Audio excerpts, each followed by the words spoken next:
So there's two events that they're talking about, using the library, using the recycling center. So there could be an intersection between the two that we might be interested in. But I'll start translating this to some symbols because that'll help us solve.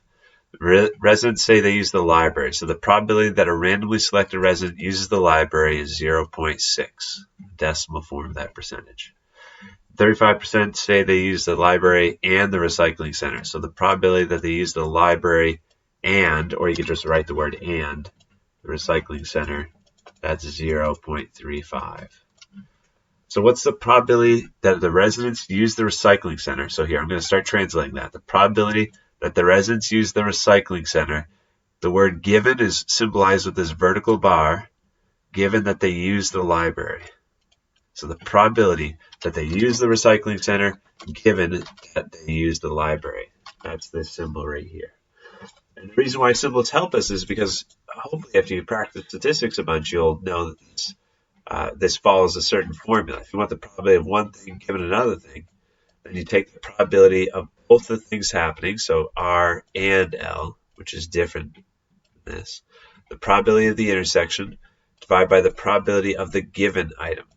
So probability given that they're in the library, that's what goes on bottom. So it's the probability of both of them divided by the probability of the given item. That's the formula. And the numbers are just straight and plug and chug, right? Plug in 0.35 up top. Doesn't matter whether you say recycling and library, or if you say library and recycling. Order doesn't matter there, right? So that's 0.35 according to what we're given. This is 0.6 according to what we're given. And if you divide those two things, that's 0.58. Oh, they want the fraction in simplest form. Okay, so they want us to do a little bit of algebra here. So I got the decimal approximation of the fraction. We could work our way backwards, but the best way is probably to multiply the top by 10 to get rid of the decimal, and therefore by 100 to get rid of the decimal. Therefore, we must multiply the bottom by 100. That's the fraction. We just need to reduce it. 35 divided by 5 makes 7.